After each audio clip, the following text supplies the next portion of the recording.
All right, and we're live.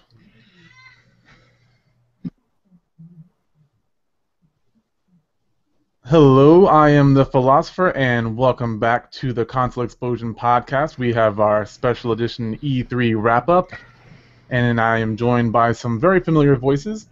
I have Antonio of Gokado Reviews. How's it going? Hey, it feels great to be back, man. It's been so long. I don't know how.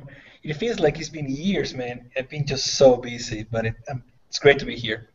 It's great to have you back. I've missed that voice and that smooth Guadalajaran accent. Yeah, well, I heard accent. There you go. Uh, Next, we have Tyler, the Video Game Hunter. How are you doing today, sir? I'm doing great. Thank you for asking. No problemo. And then we are joined by Jared, the CEO and founder of theconsoleexplosion.com. How's it going, buddy? Good, good, good. Glad to be here. This should be a fun one. This is going to be good. So I did a lot of talking in the last two podcasts, so I'm going to try to take a backseat this time and get your guys' impressions on a lot of things. And the first thing that I want to know is, in your opinion, or in your mind, who do you think lost E3? Straight up, I'll let you know who lost E3. The people who spent over $2 million, now $3 million on Shenmue 3. What a shitty game and a shitty franchise. Oh my god, and this show is done. We are wrapping it up and kicking out Jared.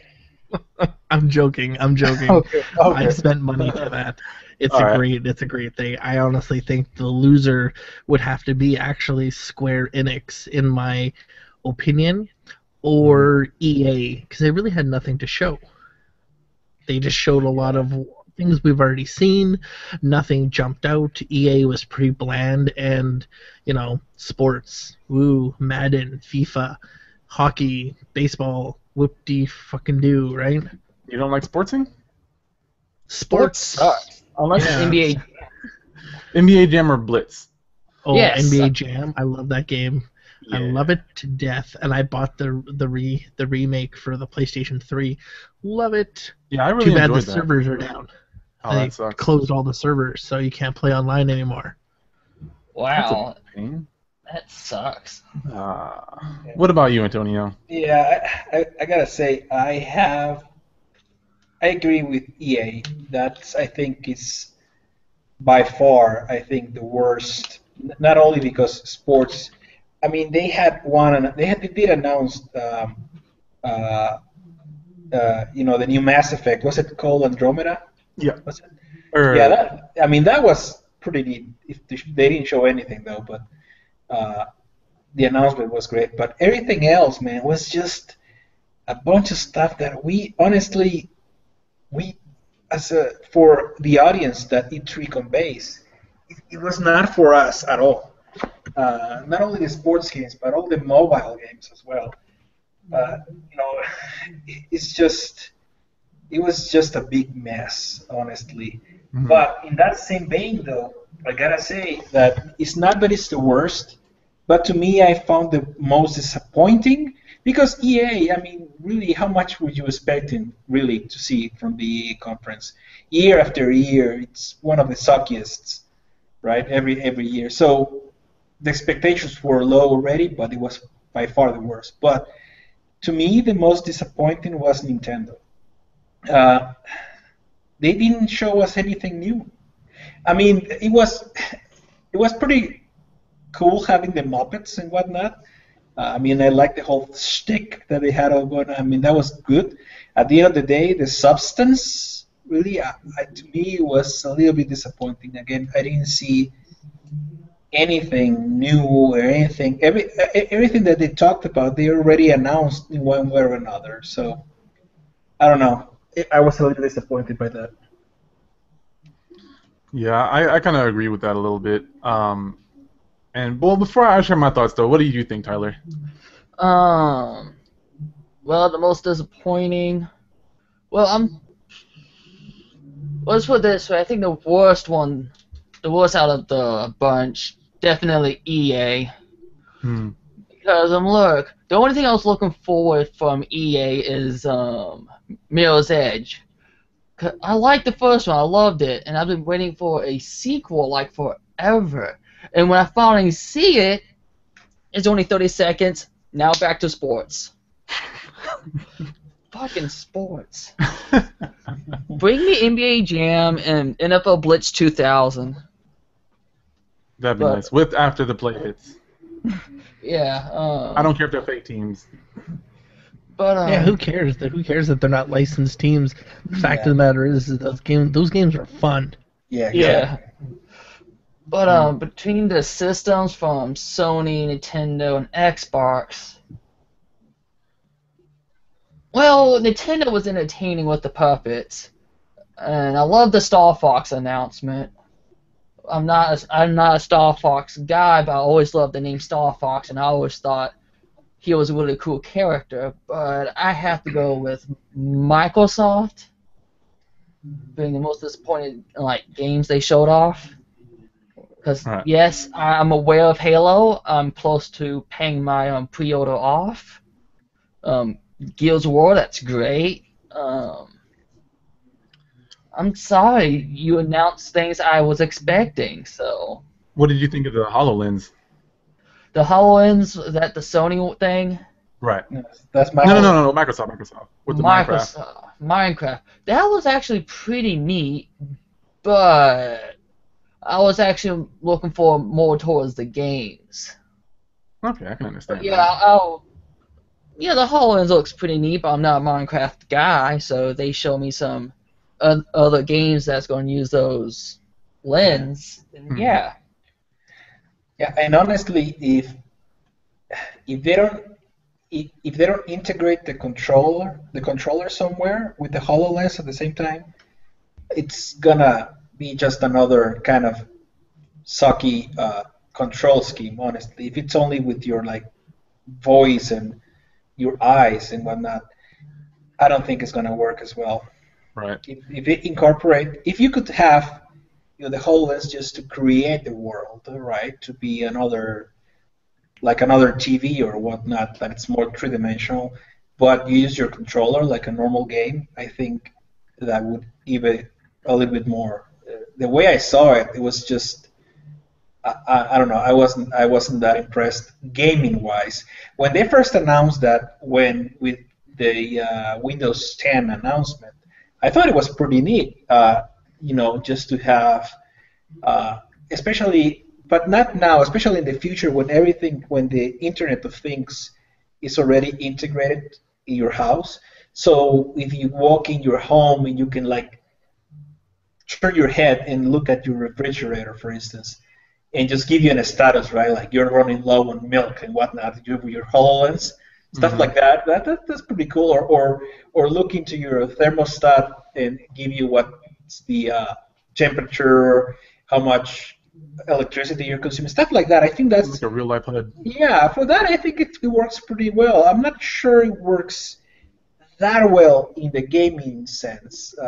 Again, because gaming, it's more about the experience and whatnot. But if the experience can be ruined by a bad control scheme, right? But with bad controls. Mm-hmm. I think if they can fix that out, I'm on board with it. I'm not sure at this point. Yeah, it's definitely going to take some time to figure out the control scheme. This is just my thought, and I will develop this one day if I have to. But I think VR, it doesn't matter who it is, Samsung, Oculus, Morpheus, whatever, HoloLens, they need a Power Glove 2.0.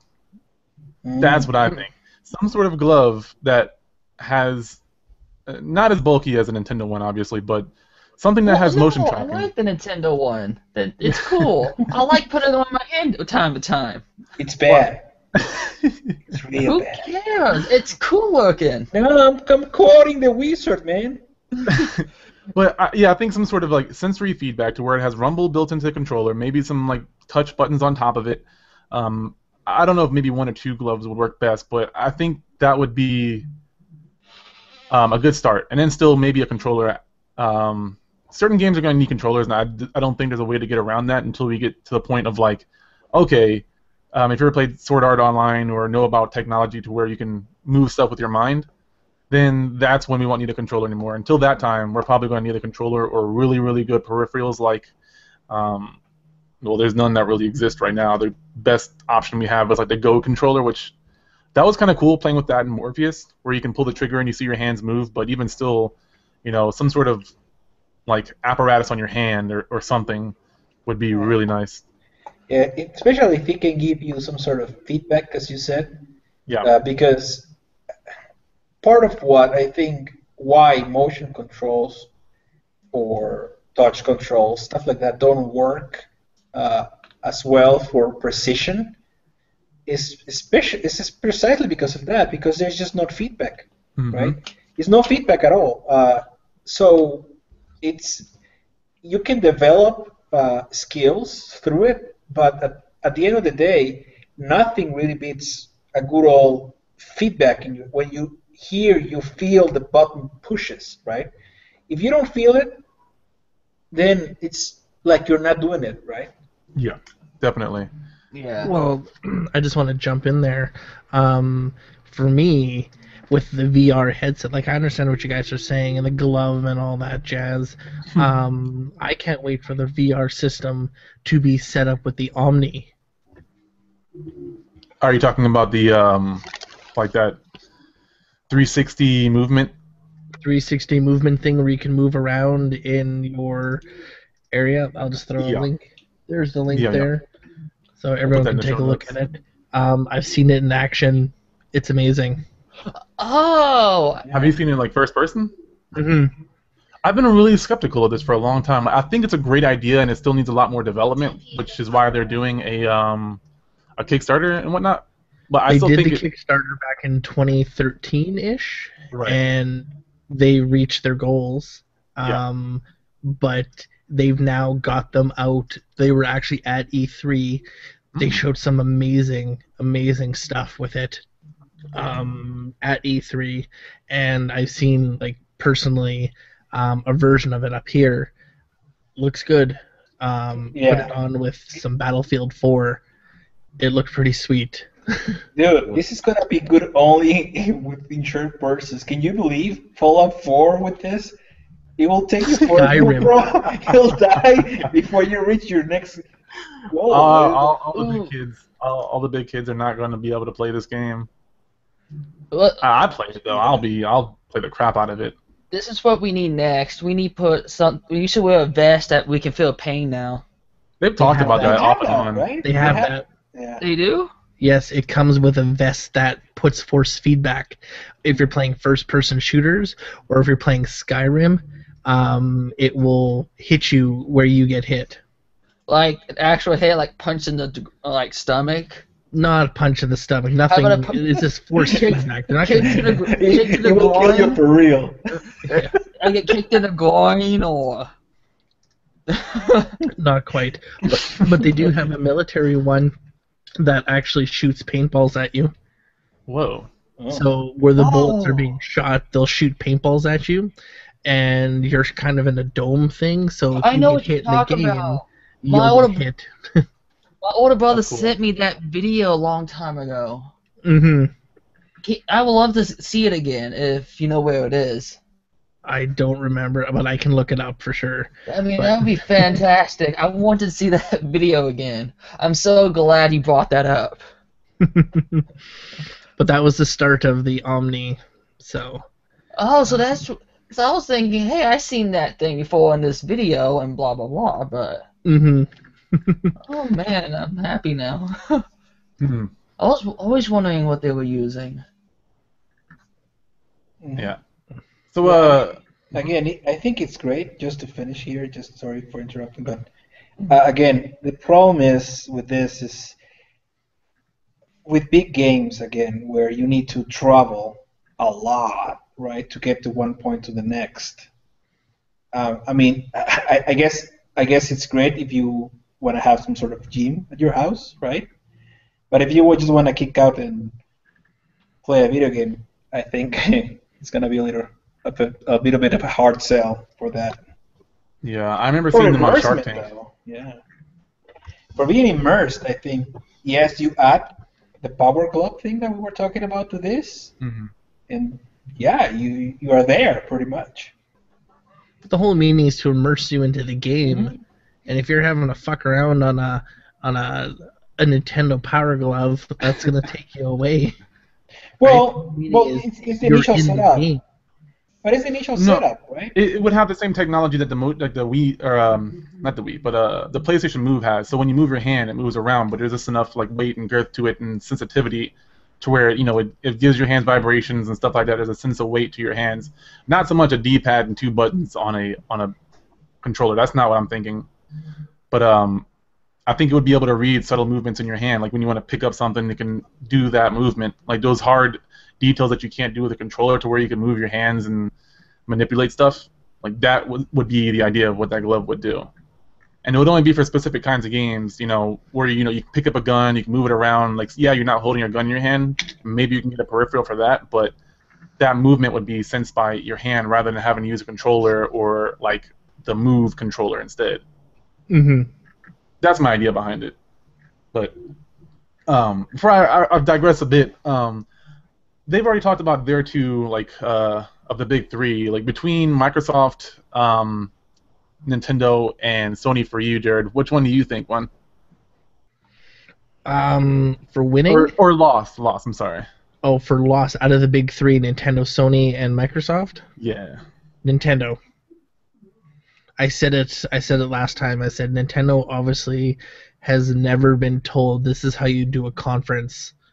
They just looked amateurish and stick to your Nintendo Direct things. Mm-hmm. Stay off the stage. You guys made a good choice last year to stay off the stage.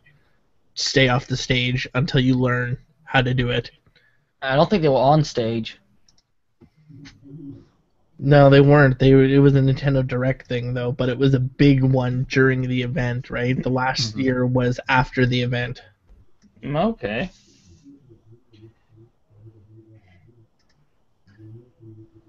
It just wasn't good, in my opinion. They showed us nothing that we already don't know, and nothing that blew anybody away. Yeah, I'd have to agree. I didn't hate it, but it was kind of meh. I liked the Star Fox, but other than that, Star Fox and Yoshi were the two games that really piqued my interest. There were some other impressive games, but it wasn't like E3 hype worthy to me. Whereas I feel at least you had that moment at least once at either Sony or Microsoft. Yes. Kind of. Mm-hmm. And so yeah, definitely There were agree no with jaw that one. droppers. Yeah. Right? Let's admit it, when Final Fantasy VII showed up, people's jaw dropped. When Shenmue announced, people's jaw dropped.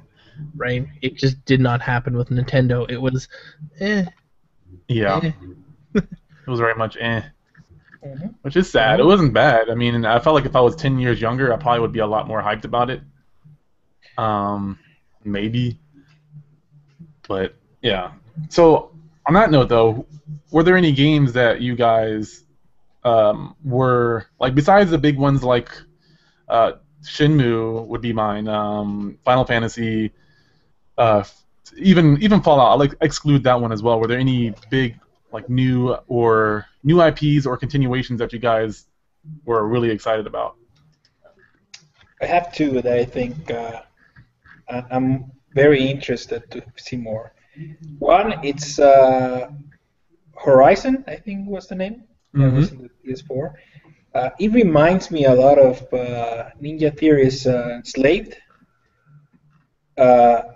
And I love that game. I don't know. It probably it was one of the ones that I now see a difference on games with between this generation and the last, right? That really looks like a next gen type of game. Finally, honestly, it's been a little while to get to this point, but I think that's now where I see that power. And the other game that I'm probably more hyped than any other game for some reason is Cuphead, I believe is the name.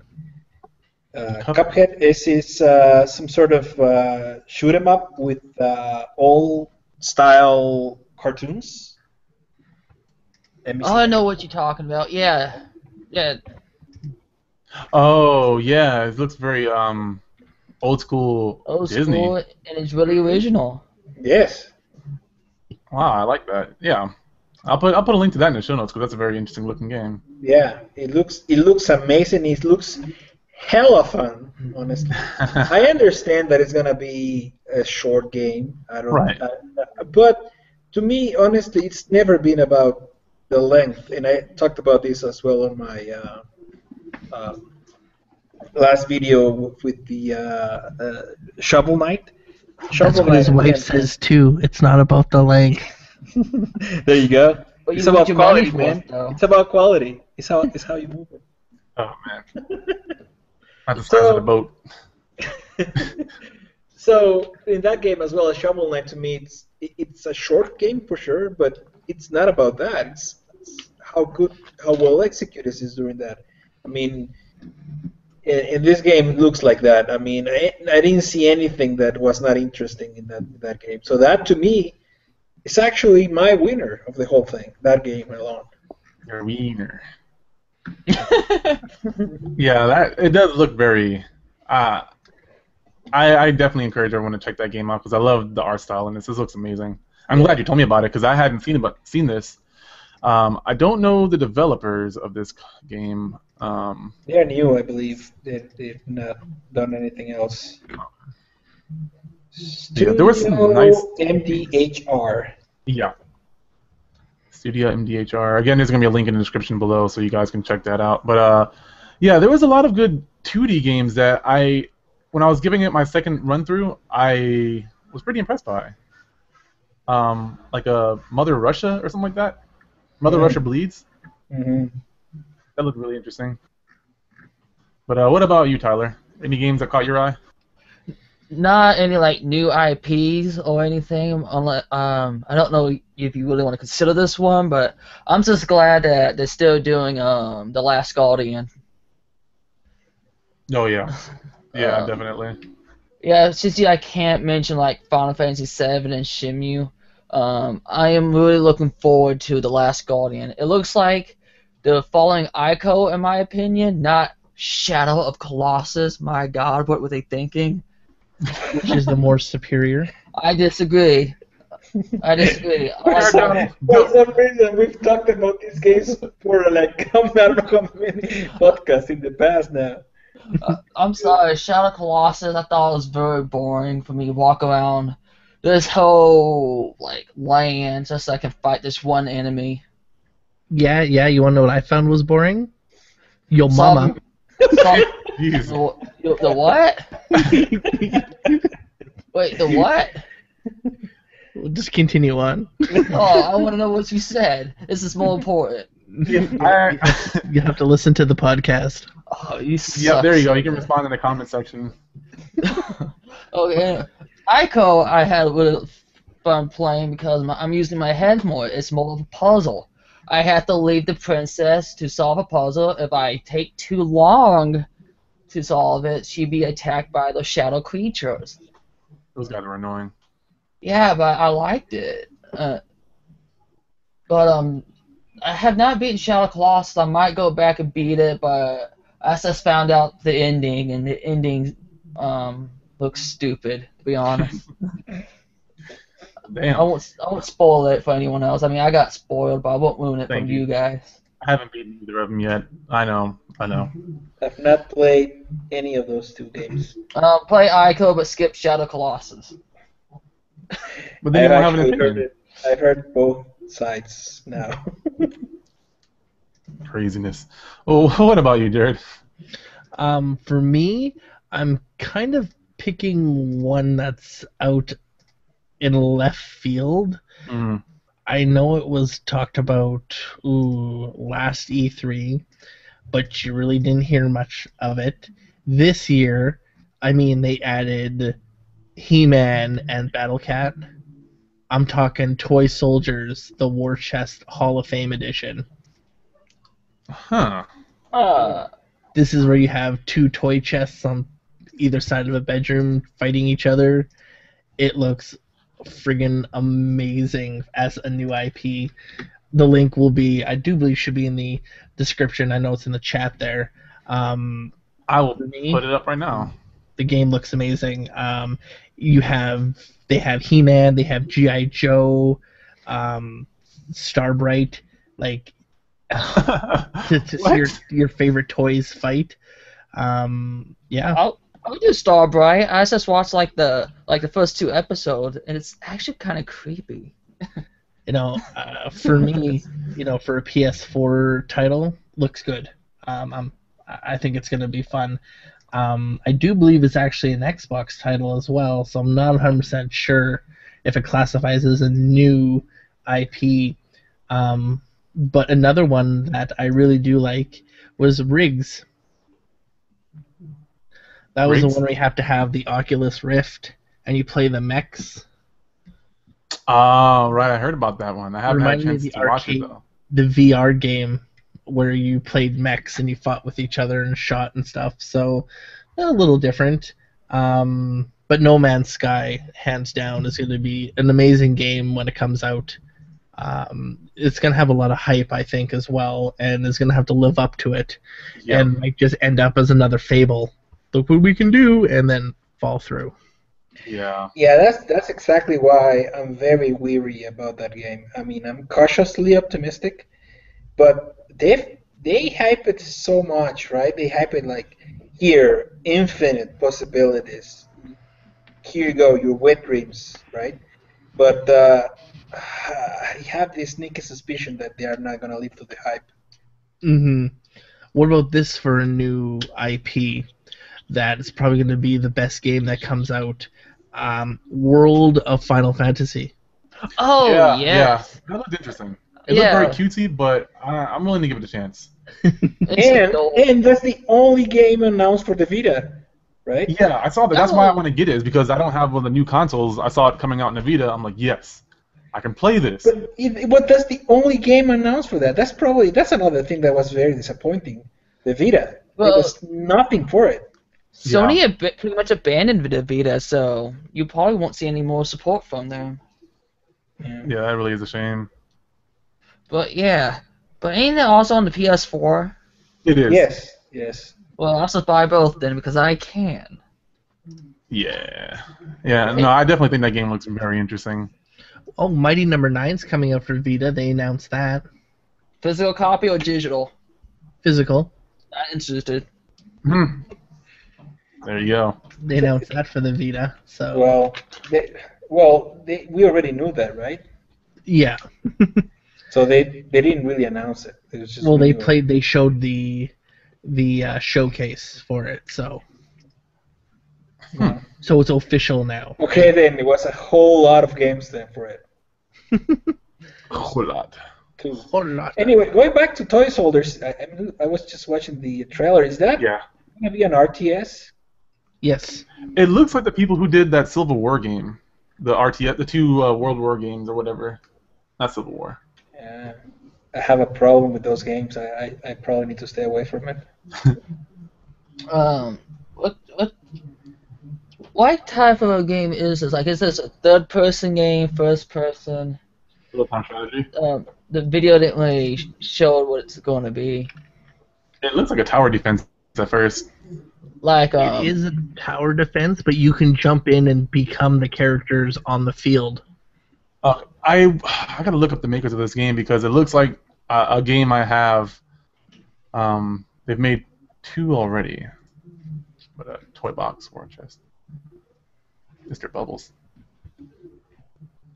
They made a BioShock joke in there. Those jerks. We're awesome people, however you want to look at it.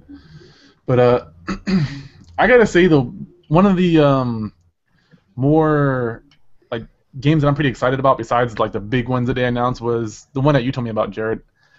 Nier 2. I talked about this in the last podcast, but I'm really glad that game is getting the recognition it deserves.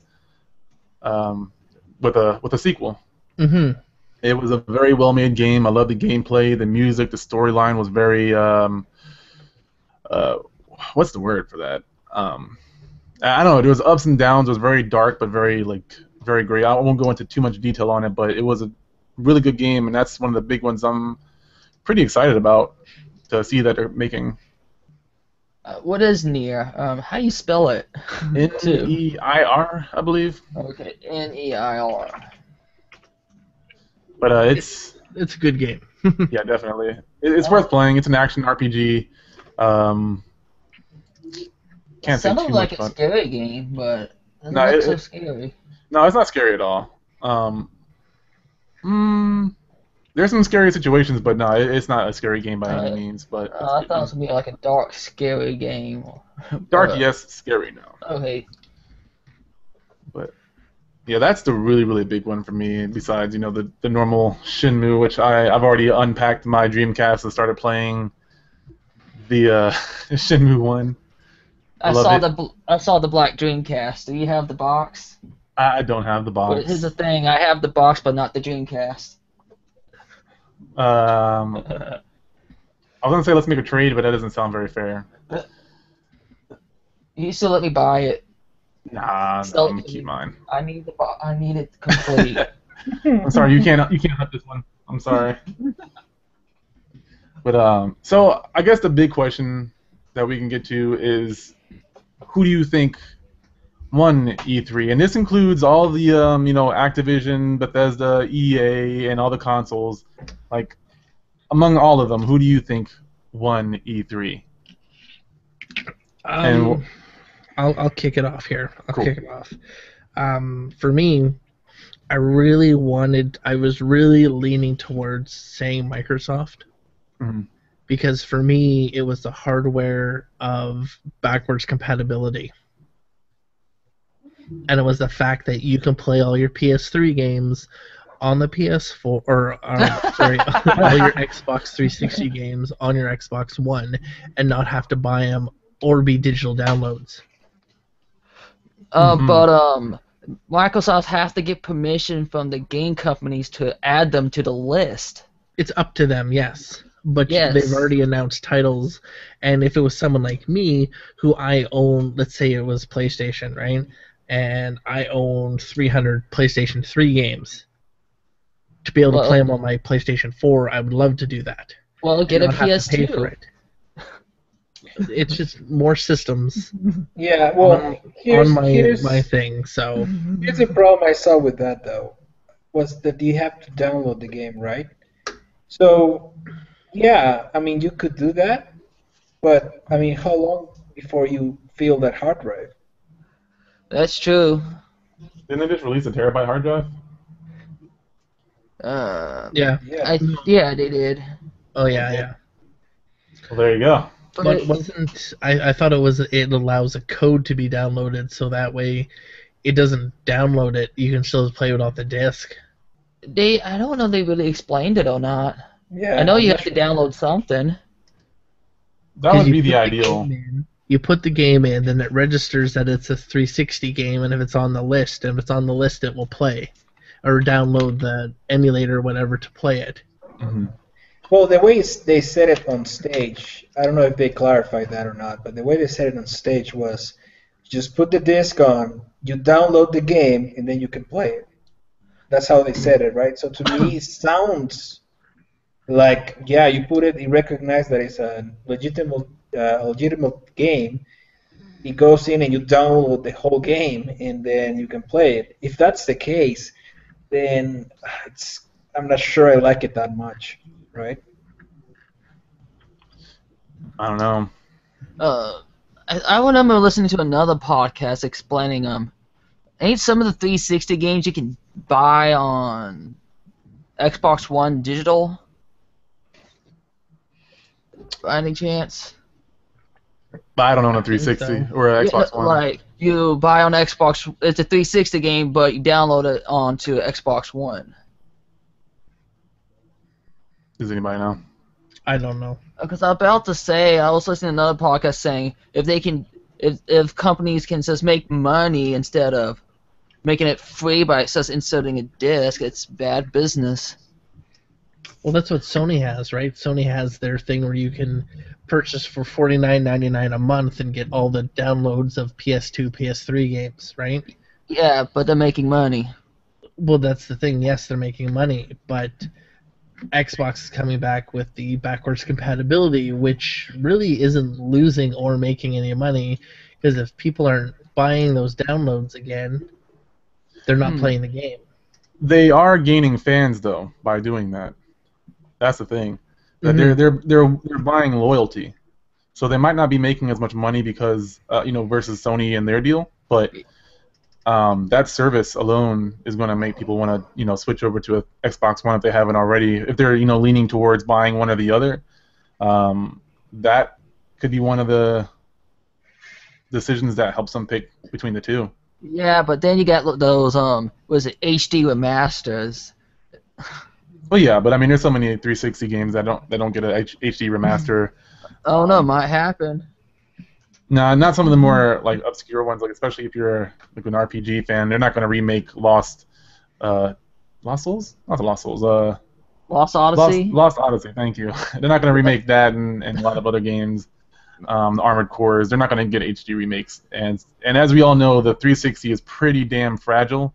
So unless you have one of the newer generations, more than likely you're probably overheated by now. So you don't have a 360. That's true. I went through was it two 360s? I went through. Oh no! When I set my first 360, do they replace them or they fix them? They replace it. They give you a refurbished one more than likely, and then they just set yours to the side. Okay, then I might have been through 3 then. Yeah. I'm on my 4th one then. Because I think I've marked one of mine before and got back a different one. That's why you keep your hard drive. That's where all the data is anyway. That explains it. Yeah, but yeah. So I mean, I think it's a good move. I don't know whether you have to download it or you're just downloading like a code, like an update, like a few kilobyte updates. Because I think that's how the 360 was. You just have to download an update to play. If that's the case, it's a great move, and right.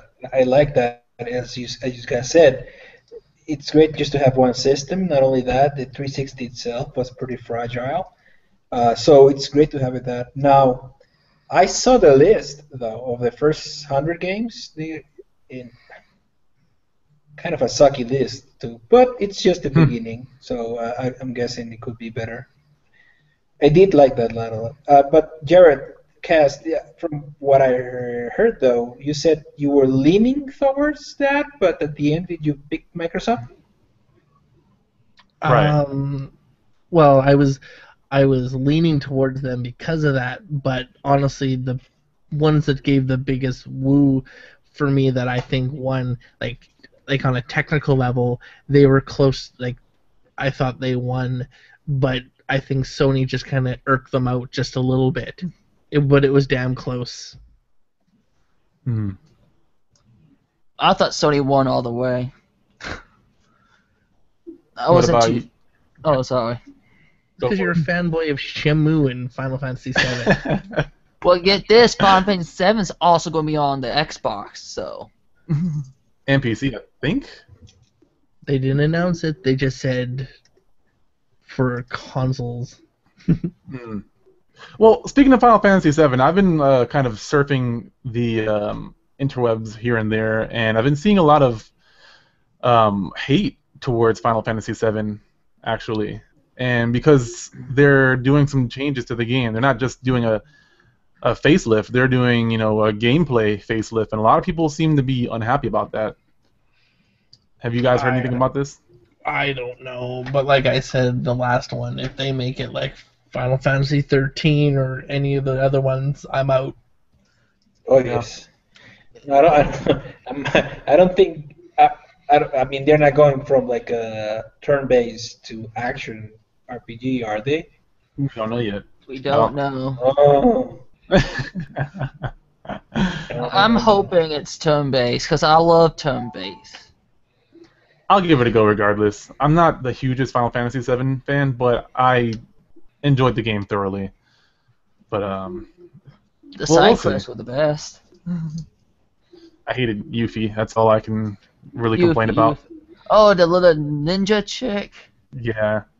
Oh no. You know what she does. Yeah, I know what she does. She's awesome. But here's the thing: she's a secret character, so you don't have to get her. That's what I'm saying. She was one of the side quests. That's the one thing I hated about her. But here's something funny I did. When I first played Final Fantasy VII, I went through the whole game and was unable to find Vincent. Really? And I noticed, man, I'm really close beating this game, but I haven't found this character yet. So what do? I start the whole game over. Wow. I spent another 30 hours going through the whole game, making sure I found Vincent. Can't you get him at like any point in the game? You get him once you go to Cloud's town that somehow got rebuilt. I thought you had to go to like an underwater cavern to get to him. Yeah, you had to go through this mansion, and I never went through the basement. I didn't know there was a basement. Same. But yeah, after I went through the whole game and second time, then I found him. Nice. Well, what about you, Antonio? Yeah, I think I have a very close opinion to Cass. I think Microsoft and Sony were pretty close, but at the end, I think Sony just gave a little bit of more wow. What I think E3 is all about at the end of the day, right? And that's another thing. Honestly, this year we didn't have as many leaks as before, which was fucking great. Honestly, I mean, years prior, everything was leaked, right? A week before the event. And this year, a lot of things. I mean, some things were, but most of the big announcements were not leaked, and I think we all win because of that. I hate it when everything's leaked before time. I want to have the surprise. I want to go through the conference and be like, wow, like feel like a kid again, right? Feel excitement, not going through the fucking conference knowing everything that they're gonna show. Why do I even care now, right? I have to really agree with that. It is the way you put it. I mean, it is really good to feel like a kid again. You know, if Shenmue was leaked, and I hadn't like seen, well, I think when you guys had actually shown me, and I still like lost my shit. But yeah, like watching a lot of this stuff was very nostalgic's not the right word, but it made me feel very youthful, and it was very awesome to also cheer with the crowd. Doing it live streamed was very amazing, I think. Definitely great. Here's a question: how many people had trouble with the Twitch? I didn't use Twitch. I use YouTube. Okay. I used YouTube as well. I think their new gaming streaming service really showed how good it is. Because I was about to say, my little brother used Twitch, so I was like, okay, I'll watch it with him. And we lost signal. We were like, oh, crap. And we were trying everything. Then we were like, okay, where's YouTube? YouTube's not helping. Huh. But eventually we found it. It was such a big pain, though. Gosh. You should have went to the consoleexplosion.com or to our Facebook, and we had links to... Yeah, that's what I actually did. I probably should have, shouldn't I? I wasn't thinking straight. I just want to watch the freaking press conference. Yeah, because we had links to all the press conferences to ones that they turned out to be really good. I was quite happy with what we were able to produce, so yeah. But don't worry, we only met some Microsoft, so nothing total loss. At least it wasn't Sony. I would be showing for Shenmue when they announced it, and I donated right away. Oh yeah. Which again, I think they're at 3 million or 4 million now, or something like that. Yeah. Yeah, ridiculous. To get back to what you were saying, Antonio, it is pretty impressive that like Final Fantasy VII wasn't leaked. You know, like that's a pretty big title. Like everyone, whether you like it or you love it, that game is known worldwide. It's a household name, and the fact that it wasn't leaked was really, really impressive. Like I can't imagine what kind of contracts they had. Right? Not only that, Final Fantasy VII, Shenmue, or The Last Guardian were not leaked. Yeah. Those three things, I think, alone was, I think, quite amazing that was not leaked somewhere before the conference. Yeah, and Sony did a really impressive job with that. So for me, I'm kind of for myself. I'm taking out the technology, so I'm like I'm getting rid of the Morpheus and the HoloLens and any other stuff. But it's really close for first place for me between Sony and Bethesda. Um, and Bethesda, I think they kicked off E3 with their show, and I felt like, for me at least, I liked just about every one of the games on their list. The crowd was very hyped throughout the whole entire time. They did a really good job of like the way they spaced their games. Like Doom was the first one, or something like that. Very hyped. Showed this, and then Dishonored. Then they showed Fallout, and they started talking about the apps and everything. And like they talked about how that game dropped that night, and that that kept the crowd hyped throughout the whole entire night. Because like, oh, I can download this thing and mess with it once I leave E3. I felt like they did a really good job. Like all their games, I think were already released or leaked or something like that.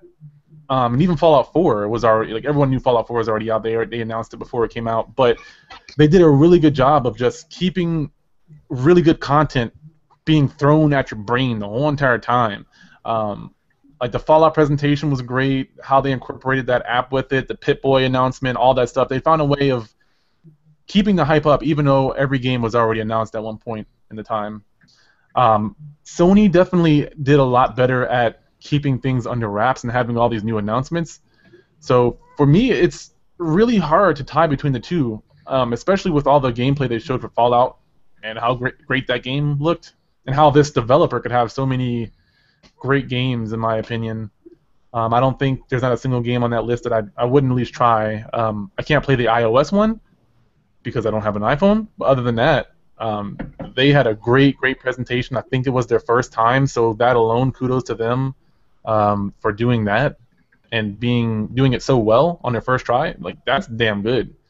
Sony, again, like, awesome games I'm a fanboy of, so it's really hard for me to separate my fanboyness from like just a very good presentation overall.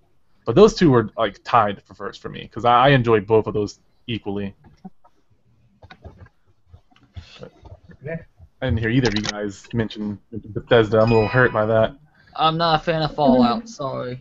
Yeah, I'm like I said, I've only played Fallout 1 and 2 and Fallout Tactics. So when it comes to Fallout 3, I've never touched it.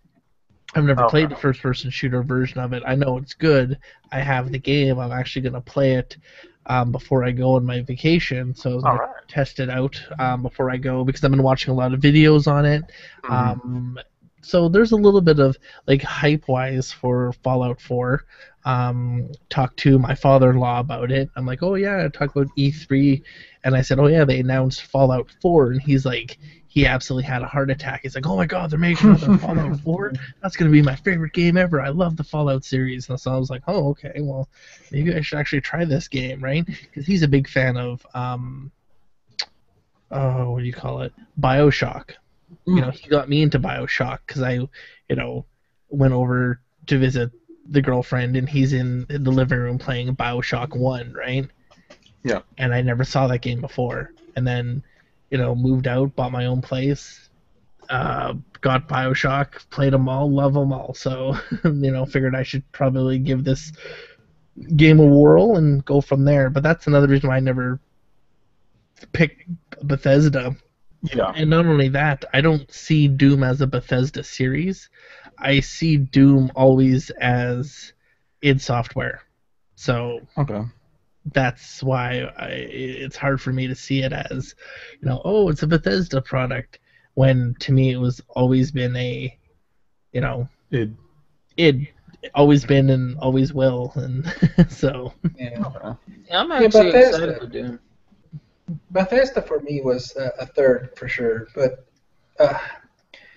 it's just I mean, there were 3 games to me that stand out for that, but that was about it, right? It's just 3 games, and in all the conferences there were a little bit more than that. Not only the games, but also the hardware and other stuff and all their announcements. So.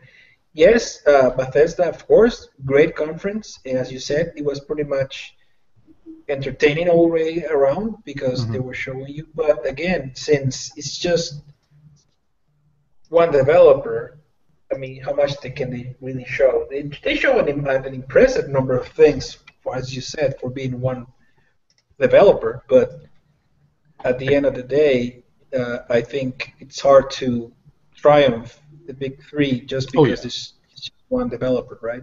yeah. I Not guess they're not to considered their a. I think they're considered like a publisher now. They've yeah, gotten. they're publisher as well. You're Yeah. right. Yeah. Yeah. You know what? But you know what? Mhm. I miss Jack Tretton, man.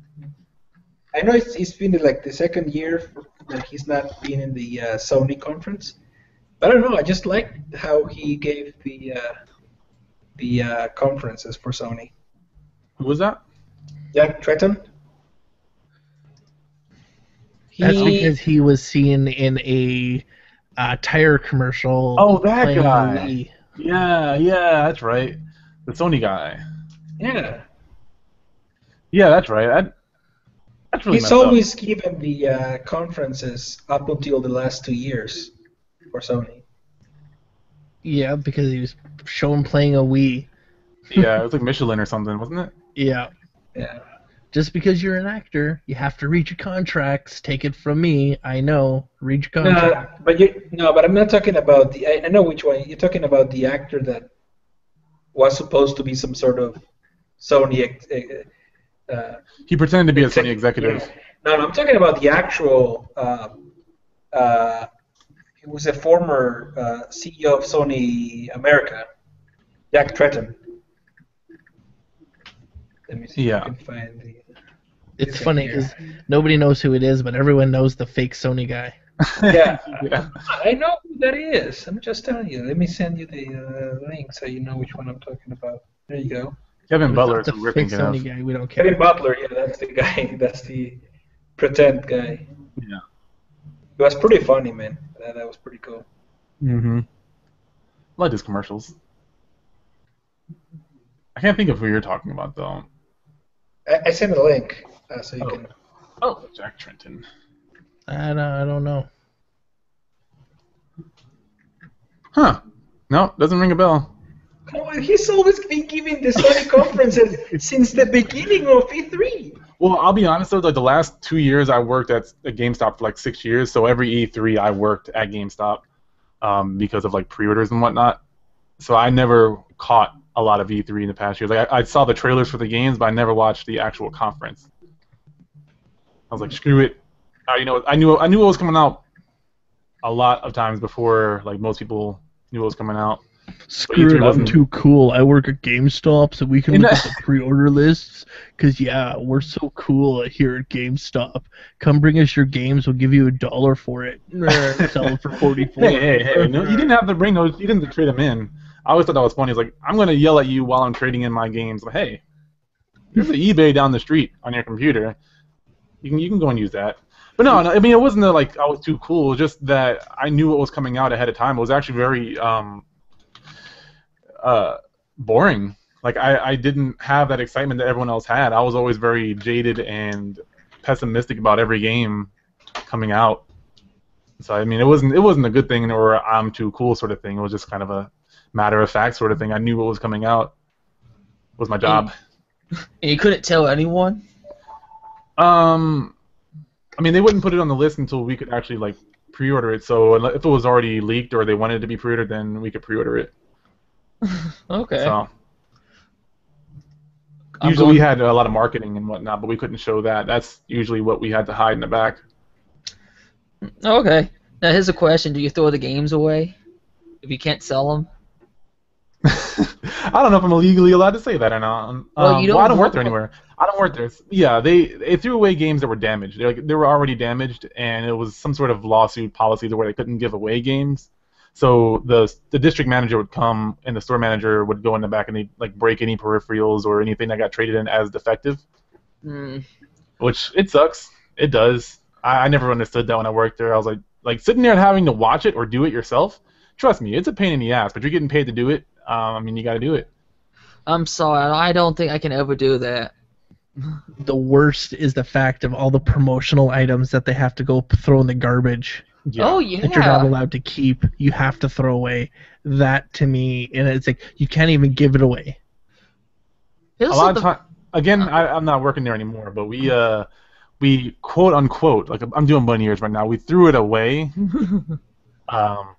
So a lot of the cooler stores that don't have a strict district manager would give them away. Like if you look at my room, I have tons of that stuff all over, like a standee of Shepherd and all kinds of other crazy things that were thrown away that I now acquired. You heard it here, GameStop. Your former play Taven, he stole promotional material.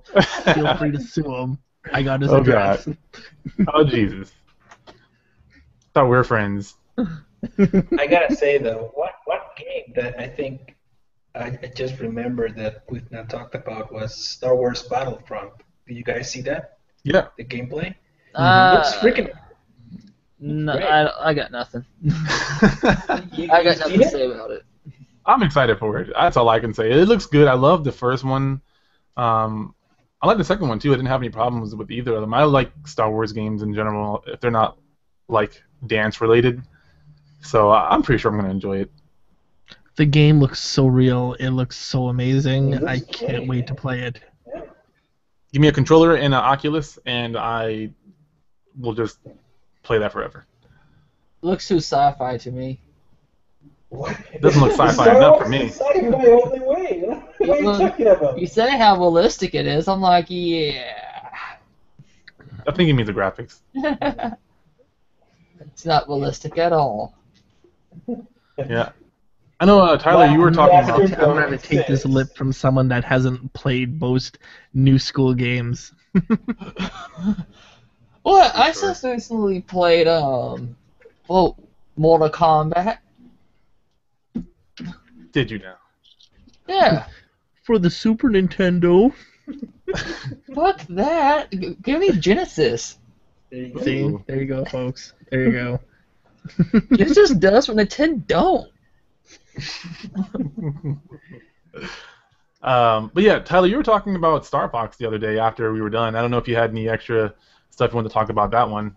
Well, yeah.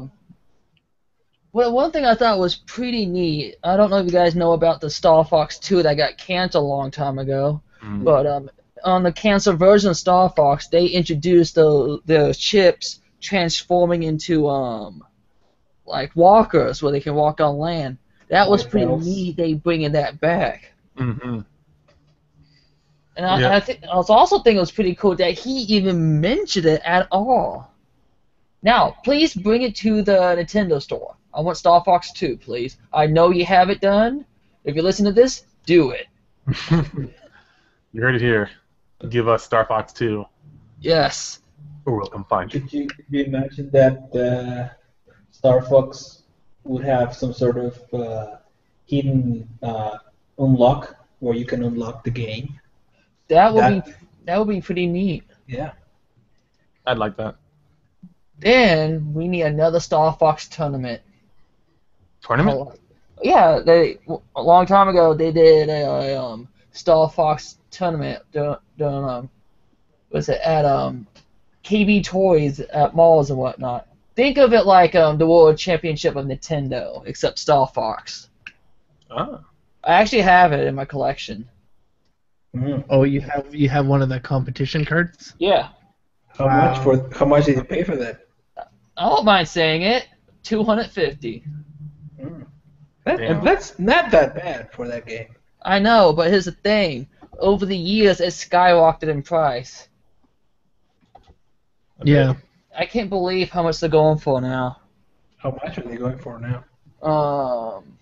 $20. No, wasn't it around like 600 now? Jeez. And I actually Or- got it from another YouTuber, but we made a deal through NintendoAge.com. You actually can see the post where he was selling it for several weeks before I bought it and said, "Hey, I'll take it." Then he's like, "It's been sold. Sorry, guys." Mm. Let's see. That's crazy. Just those competition cards that they have are amazing. I mean, like right now, Star Fox Weekend Competition Official Star Sir, $2,455. Wow. Oh, I'm seeing one for 2,000. There's no way it's 2,000. Ridiculous. Oh, Yeah, honestly, I think it's Holy crap! it's There's a bubble. jacket. I'm seeing jacket on eBay. I'm gonna watch that. The jacket. Yeah. During the competition, if you score like a high enough points, you'll get a Star Fox jacket. Yeah, there's one on eBay. But hook us up. But $369. Like, yeah, something about like the competition cards. That's one thing I liked about Nintendo back in the day, doing these type of things. You know, with Donkey Kong, Clay Fighter 64 had one, which was the blockbuster only one, the sculpt cut. So, Yeah. you know, things like that. I just wish they'd bring some of those back, but They just did, the right? way that the world we live in with collectors nowadays, no offense, Tyler, but there are a lot of dicks. You're a professional in the sense that you buy it for the price, but you keep it for your collection. You don't buy it just to turn around and resell it. No, And it's I those actually- people that are ruining the profession that you're doing, and what Yeah. really pisses me off, because I'll never get to play, or my daughter will never get to play certain games because of these people that will buy tons of them just to resell them at a huge profit. Well, Unfortunately, the PlayStation 4, PlayStation 1 mock-up one, right? you People should- got those and selling about to them say, fucking through the wall. You shouldn't praise me too much because I also resell games. Well, then you suck my ass. Well, here's the thing. I went to the store long time ago. It's pretty much like an antique store, but I came across 20 unopened, still factory sealed, Dead Alive Ultimate on the Xbox. I bought them $5 each, and I sold them for $18 on eBay for each. spreading the jiggle That's- physics. Mm-hmm. That's not really hiking it up though. Yeah, I know, No. but here's the thing. Then I Guilty. but then I met competition. Everyone started lowering the price, and I had no choice but to sell them like $6 or $7 each. I mean, I got my money But you- back, but Well, exactly, and that's fine. But it's people who get like the little Samsons or, you know, things like that, who have the NES Championship cartridges, right? Those Oh. ones, let me right? tell you Those are this. Let me those are tell you the this. issues. I came across the gray NES Championship card. I came across. It was back in the Arcade Expo when I first went. But here's the thing. He was asking for a lot of money. I won't say what it is because I made him an offer. I made him an offer. He just yelled at me like no, like no counter offer or anything. Then I was like, can you please tell me a story how you got this? And it went from, it's no surprise that I came across this game and whatnot. Like Score in 7 years. Like, oh. he's just such a snob. And thank God I did not see him this year. I actually heard they won't let him back. How much did you want for it? He wanted 15,000. You should How- have drop how kicked long- him in the throat. How long The ago gray was one? this? I won't say how much I offered him, but How much did you offer? I'm not gonna. I don't want to be how much I offer him. How much did you offer? Was it over 10 grand? I'm not saying. It was 8,000, wasn't it? I'm not saying. It was you, wasn't it, Jared? How It was long you. was this? How long was this ago? It was about. Let's see here. This was my third year going. Okay, it was 3 years ago. It was fairly recent then. Yeah, but he was. I wouldn't say he was such a snob. He wanted $70 for Conco's Bad. No, it wasn't $70. It was like $150 for Conco's Bad Fur Day. How much did you offer? Oh, I didn't care for the game. I didn't want it. No. We're talking about the gray Nintendo World I'm not revealing it. Come on. He's not going to say. Come on. I don't want people to think, oh, this guy has tons of cash just laying around. Make an offer you can't refuse. That's what I thought you were going to say earlier. But Large segue. Very ambiguous segue. I forgot about this game, but I wrote it down. I'm glad I found my notes. But there's a game called Firewatch. Did you guys see that at all? Nobody. I Crickets. saw it. I don't know what it's about. What are you, a firefighter in the forest? I guess so, but something happens to you along the way, and I like the way it was described. It looks very much Team Fortress art style. It's a first-person game, but your only ties to like surviving is this walkie-talkie with a girl's voice on the other side. Oh, I know what you're talking about. Yeah. And I just think the concept of that is very interesting. I don't know too much about it yet. I know there's something happens and you have like your own watchtower or whatever they're called, but somebody's in it and you're way over somewhere else and she's telling you about it. But the concept of it looks very interesting. I don't know too much on it yet. I have their website pulled up. The developer's name is Campo Santo, I want to say. I don't know if that's how you pronounce it, but Campo Santo. Campo Santo. Thank you, sir. I'll give you guys a link to that, and it looks. I'm very on the wall in it, but it has my attention. Like I want to know more about it. I want to. I love games that are story rich and have some sort of sense of survivability to them. So, I'm really excited to see what this game is about. Like it's something that's a little different from the norm. Not an action game. I don't know. I just love games that have a good storyline. So we'll see. We'll see how what this is about. Yeah. You know what it reminded me of a little bit? It's the Xbox 360 game. What was it called? Alan Wake. I love that game. Yeah, I love that game as well. I don't know if it was like because of where they were, the location, kind of wood style. I don't know if that was it, but something gave me that vibe. I think it might be a little bit of a horror game with it. Yeah, I think it was the atmosphere. Like, even though this is very vibrant, the storytelling looks kind of similar to it. That was a great thing about Alan Wake. It was very story rich. Yes. Had a great environment, had great voice acting. The art style looked very specific. You know, it would look very intended, and I loved everything about it. Yes, me too. I love that game. One thing that have you guys ever played Lifeline for the PS2? No. Lifeline, no. Lifeline. What Lifeline. Lifeline. What it was is there's a girl in a space station, but you control her movements because you're a guy in the security room watching her through the security cameras and directing her through a microphone. Oh, I don't remember that game. That's how you get her to move around, is saying you need to go to the left door and go through there and, get her through the space station by doing that. I remember that game. I think X-Play a long time ago reviewed it, and I think they gave it like a 1 out of 5. Weird. For a lot of their things, X-Play gave it 2 out of 5. IGN gave it 6.8 out of 10. GameSpy gave it 1. GameSpot gave it 6.5. GamePro gave it 3. Game Informer gave it 8.75. EGM gave it 4.3 out of 10. So it's really up and down. The official PlayStation Magazine gave it 2.3. And yeah, so it's really up and down when it comes to reviews. So you can tell who got paid off on that one.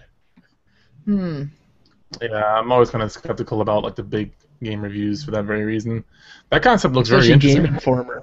Such Game Informer that's owned by GameStop. Let's just get paid to review games. Yeah, I didn't really like the reviews on GameStop. Man, I still get magazines from them. I don't even read them anymore. I used to read them for what's coming out, but yeah, for reviews now, I never really watch the reviews. You're supposed to read, not watch. Oh, watch, read, same thing. YouTube, Game Informer.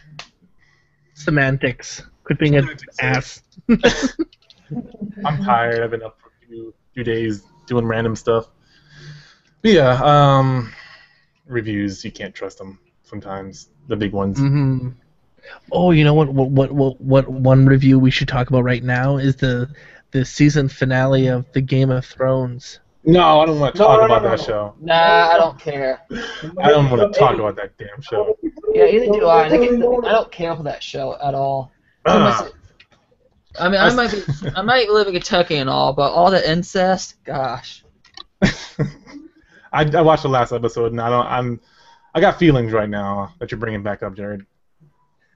Bringing them up. Have you watched it yet, Antonio? No, I'm on episode 8 of the last season, so please do not spoil me anything. That's why I said it, because I knew you were still watching it. No. Okay, then I'm honestly avoiding a lot of things so I don't have that spoiled. okay. You know what? One game that we never talked about that I'm actually really surprised, because we're all kind of RPG fans here. I think we all sort of like RPGs and everything. One game that we never talked about was Xenoblade Chronicles. That's because I never played it. Same. It looks Really, great. you never played Xenogears or anything? Nope. Wow, you guys are missing out on a good series for sure. Yeah. It's like I said in the last one, and I never played the game, but I like Shulk and Smash. Kicks ass. That Monado art style. So, give us a quick explanation of this game, because I know it's good. I just don't have a Wii U. Oh, it's a Wii game. Oh, no, it wasn't a Wii. The regular one was on a Wii, right? Wait, I've Regular seen one this was on the cover Wii. before. Yeah. Now, here's the thing. Do I have to swing my arms around? No, No. No. it's not a motion game. Good, let's keep it that way. That's why I don't play my Wii anymore. It made me think of the gameplay kind of looked like Monster Hunter, I think it's called. That's what it made me think of, anyway. You need to play the first Xenogears, like the whole Xenogears saga and everything that's within that world is pretty big. So, It's on the original PS2. PlayStation 1. Yeah. It's going to cost us a fortune now. It's going to cost you a lot of hours, too. Yeah. It'll cost you. The new Xenogears Chronicles, they're saying, is going to be about 30 hours worth of gameplay, which isn't a lot compared to the originals. Yeah, I remember playing one of the originals. I think it might have been part 2. I don't remember. But I played it, started the game up, started watching the cutscene, fell asleep, woke back up, and the cutscene was still going on. Yeah. But it was like when I fell asleep, it was like an archaeologist, and then all of a sudden we're in the future, and I was like, "What the hell is going on?" Oh, I've seen this cover before. I'm looking at the PS1 cover. Yeah. One thing about the original Xenogears is the composer is the same composer of Chrono Trigger. So the music is Ooh. good. Was- Good. Who's the composer? I only have one in mind from the Final Fantasies. And who's that? Oh no, it's not Final Fantasy. Chrono Trigger. Okay, but the one composer I always love listening to, especially the Final Fantasy VII music, is Nobu, whatever that. Uematsu. Nobu, I don't know how you pronounce those Japanese names. No, he's done music for Xenosaga, Xenogears, Shadow Hearts, Soul Sacrifice, Mario Party. Let me see if I can say his name here. I'm probably going to butcher it. Yasunori Mitsuda. You posted on the. I actually really like Soul Sacrifice. Can you post the name? I will post the name, yes, right. Chic. Xenogears, the rating for the game, I'll give you guys an idea. Let me just post this so you can read the gentleman's name. Post, boink. I actually really enjoyed Soul Sacrifice. That was a great game. The ratings for the game is Game Revolution gave it a B+, GameSpot 9 out of 10, IGN 9.5 out of 10, PSM 5 out of 5, Games Domain 10 out of 10, Honest Gamers 10 out of 10, RPG Fan 98%, Video Games First 10 out of 10. It's got a game ratings of 91%. Damn. Solid game. You need to pick this game up, and then once you play it, and then you play the other ones, Xenosaga and Xenoblades, it's just amazing. Like, have you guys played Xenosaga 1, 2, or 3 for the I played- PlayStation 2? I played 1. That's Yeah. what I was talking about. Yeah. You have to play Xenogears, and then the Xenosagas, Hmm. and then into the Xenoblade Chronicles. They're just the massive world that it is. Like, it's just holy. Is it Selling me. turn-based or? The original, I think, was, I believe. I can't Okay. remember off by heart. I love turn-based. I think it is. I just can't remember for the life of me. Let me see. Yeah, if it's I been a can- long time since it's like literally been 10 years since I played Xenosaga. I think it was. Yeah, Mhm. Wikipedia says turn-based, so Yeah. okay. Yeah, I might pick it up. I'm looking at eBay right now. Yeah, the Xenogears is a great game. I just wish the prices were somewhat good in Canada. Well, the thing is with Xenoblade, at least, one of the reasons I never picked it up was because it maintained a very high price tag. And there's a reason, because the whole series is fantastic. That's why.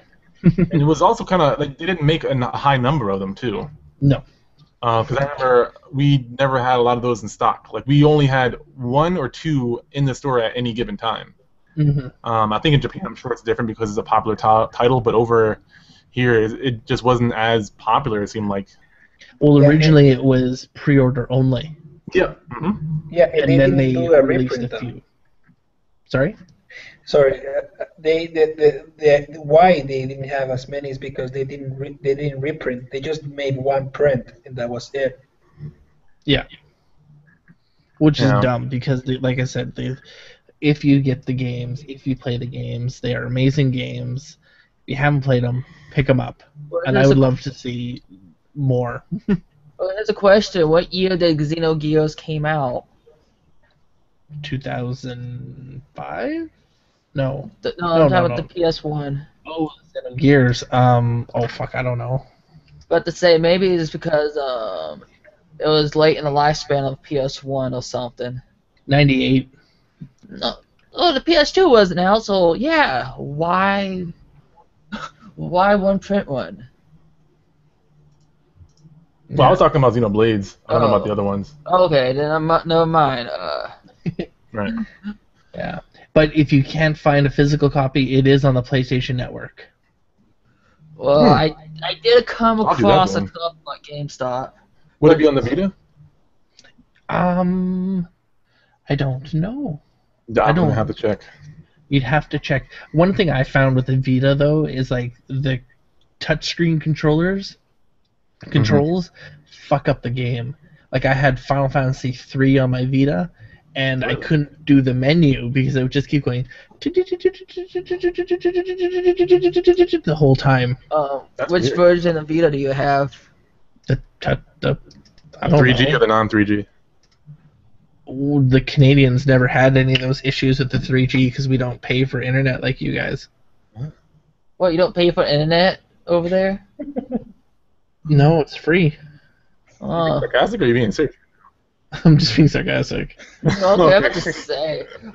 But you guys go through AT&T, right? Yeah, that's how it was on the Vita. I Yeah. didn't mess with the 3G. I have a 3G Vita, but I never even bothered with I it. just use the Wi-Fi. I never touched the 3G. Yeah, so most of the ones up here, I believe, you could play it online, but you don't have to go because you had to buy like an AT&T package to play. Well, what? I thought it was a monthly fee. Yeah, Yeah. through AT&T.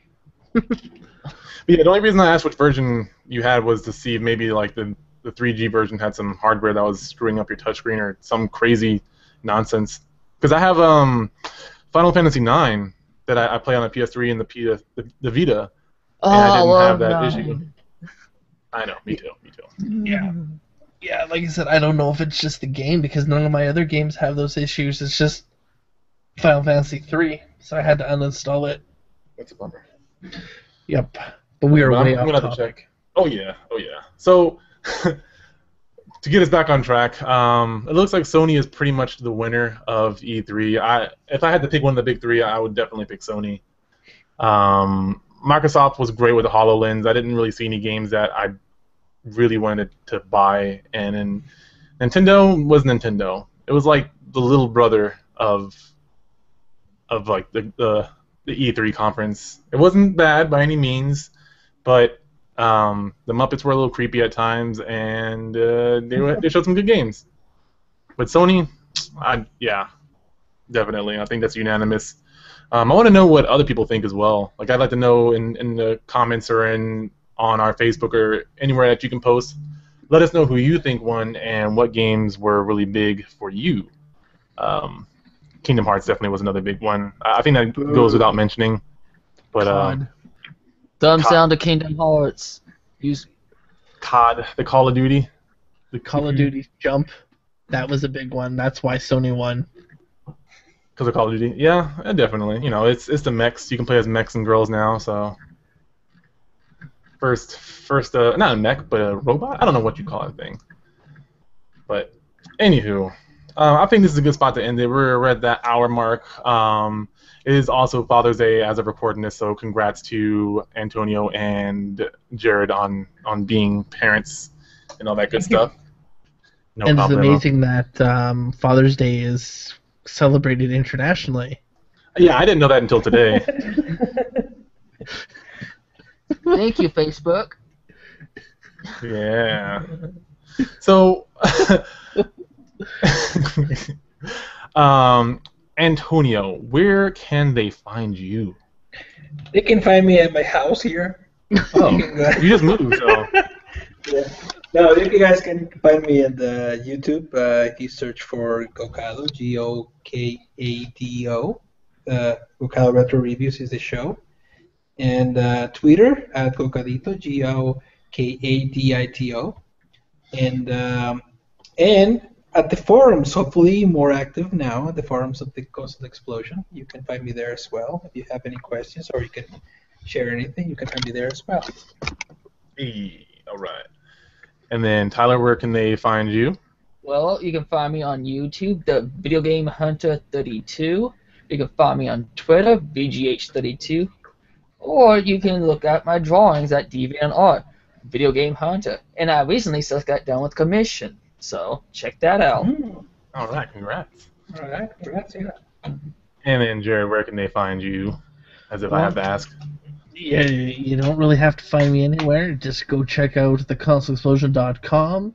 That's where you find all your video game news, as well as all these guys' great shows. If you don't want to cycle through YouTube, you can actually find each one of these guys as a feature pretty much on the front page of theconsoleexplosion.com. You can also find us out on Twitter at Console Explosion. Check us out on Facebook if you don't want to go to our website, as well as check us out on Twitch for live streaming and our forums, which is for all the gaming community to get, hand in hand here, folks. That's what we're looking for. We just started a new multi-community or multi-channel community where we're looking for, if you're looking for representation as an MCN, we're your one stop. We give you promotion. There's no revenue. There's no contract. It's been fun. Everyone who's part of our MCC right now has enjoyed it. Check the forums. Talk to the people who are part of it, because they'll tell you how good we've been so far. But yeah, that's all from me. Most definitely. And you just finished a new top 30 NES titles, did you not? Oh yes, we did. We just finished the top. We're doing the top 10, which is actually the top 30 NES titles, and we just released 21 through 30. Next week will be 11 through 20, and then 1 through 10 the following week, followed by a One Life to Live through Teenage Mutant Ninja Turtles, the arcade game. Jeez. Awesome. So keep your eyes open for that. But I am The Philosopher. You can find me on Facebook.com/The Philosopher. It's spelled like Philo Cypher, PHILOCYPHER. I know it's kind of confusing. On Twitter at The Philosopher and YouTube The Philosopher. But also, like Antonio said, you can find us on the forums, get to know us, talk to us. But that about wraps it up. I appreciate all you guys for joining for this 3-part E3 wrap-up of everything we talked about. Again, let us know any thoughts. But yeah, once again, I am The Philosopher, and I will see you guys in the next one.